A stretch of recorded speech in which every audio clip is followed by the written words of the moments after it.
In front of me is Sony Xperia 5.4 and today I would like to show you how you can connect it using Bluetooth. First of all, go into Settings and tap on Device Connection.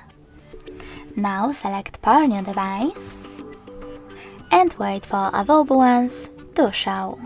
When they do, click on the chosen one.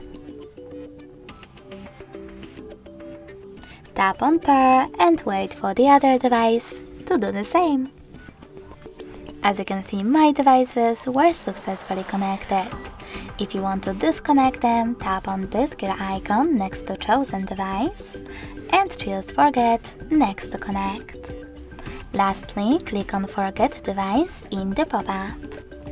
You can always connect to the same one again by clicking on Pair New Device, selecting it, and choosing Pair one more time.